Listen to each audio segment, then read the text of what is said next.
Imagine that everything you owned in the world you carried with you. I recall when I was on the streets, how when I tried to find work, I had to tote my clothing and stuff with me, and you can't get hired walking in a place of employment with a backpack on and 2 big bags of stuff. And imagine not knowing where you'd sleep tonight or eat your next meal. When you wake up in the morning and you're not sure where you're going to eat, is it going to be raining today? Am I going to be out in the cold? How am I going to survive? All those unanswered questions are just mind-boggling. And it's mind-boggling that on any given night, there are more than 57,000 people who are homeless in Florida. More than 17,000 right here in our community. Who are they? It's everyday people who are professionals, people who have had long-standing careers. But right now, it's a bad time for them. We're working with individuals in our community that have been accountants, who are veterans, who are mothers and daughters and brothers and sisters, and who we all can relate to because they're our neighbors. I've been working all my adult life. I ended up sleeping on a sidewalk. I was kind of doing 2 part-time jobs. I was working my main job as a reservationist and my secondary job as a groom, and it just wasn't making ends meet. 51% have never been homeless before. 90% became homeless in Florida. Women, children, veterans. And we're seeing more and more people like me who have worked their whole life. They are educated. They never thought in a million years they'd end up on the street. And here they are. Because the economy has affected everyone from top to bottom. Being homeless and trying to get ahead is rough. You have to find places to sleep. You have to find places to eat. You have to constantly move. Franklin Perkins was in love, but when that relationship ended, he found himself on the street. And then you're depressed. You're feeling guilt, you're angry, you feel as though the world is against you. Today, Franklin Perkins has his own apartment, thanks to help from the Homeless Coalition. I'm grateful more for the help, because I couldn't have done it by myself.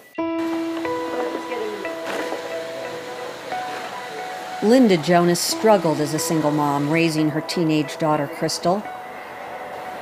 She worked hard as a groom all of her life, but even working 2 jobs wasn't enough, losing the house her mother had left her. My mom passed away in 2007, and she left me the house that we were living in Davenport.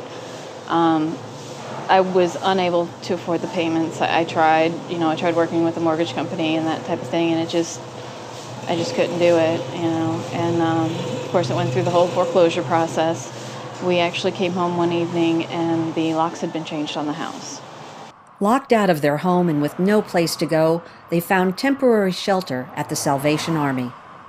I was grateful to have a roof over my head, and they fed us too, so I was grateful for that. I mean, was it ideal? No, but you know what? When you have nowhere else to go, it's better than sleeping in your car, especially when you have a teenager.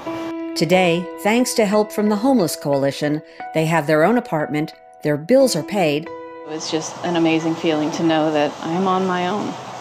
I can do this. From a year ago, from when I, was barely able to put gas in the car, to being able to stand on my own 2 feet and say, I can do this. After we got out of the Salvation Army, it's been really good. It's been really great. I've gotten to the school I've been wanting to go to for all my high school years. I'm in the orchestra now, and everything is just fun.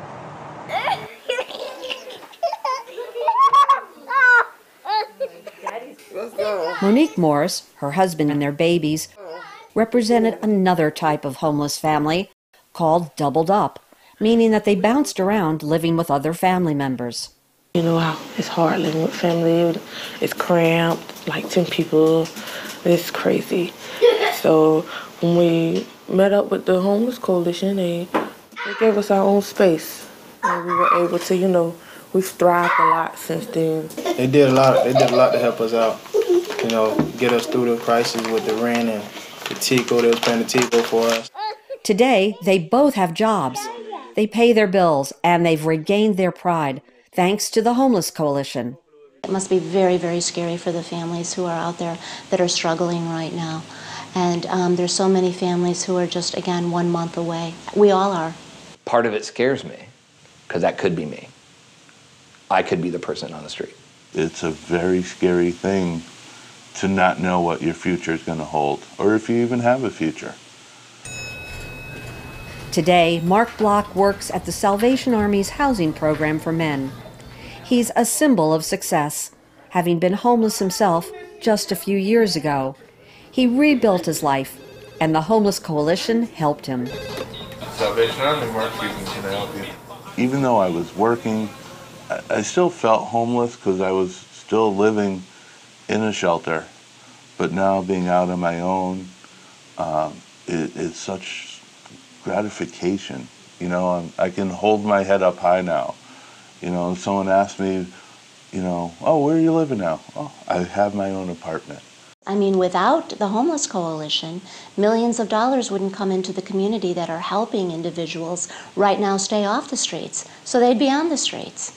The mission is really to garner more community support with regard to homelessness and the areas of importance of developing more affordable housing and assisting more individuals in our community with opportunities for sustainable jobs that will help them become self-sufficient in our community. It's absolutely necessary. Being that informational hub, that connection to HUD and other federal agencies, state agencies, just as a point of organization, connecting the different entities in town that really won't have any other way of connecting. The Homeless Coalition of Hillsborough County has touched more than 10,000 lives, and now they need your help.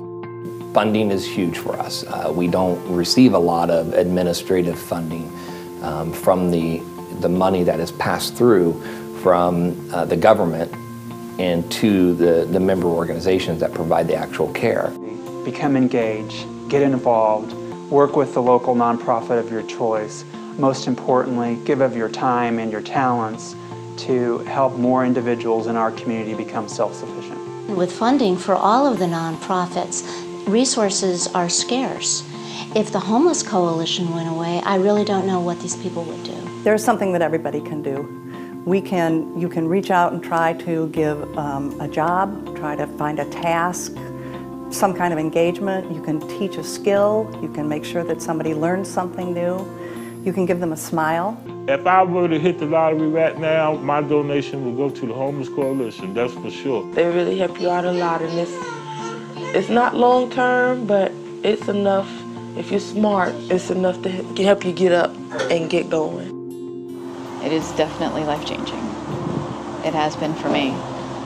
To everybody who helps, thank you so much. It really does a lot. It means a lot to everybody who gets help. That is the Homeless Coalition's reason for being. We support the community, and in return, we need the community support. We all need the goal, one goal, end homelessness. One goal. One goal. One goal. One goal. End homelessness. End homelessness. And homelessness.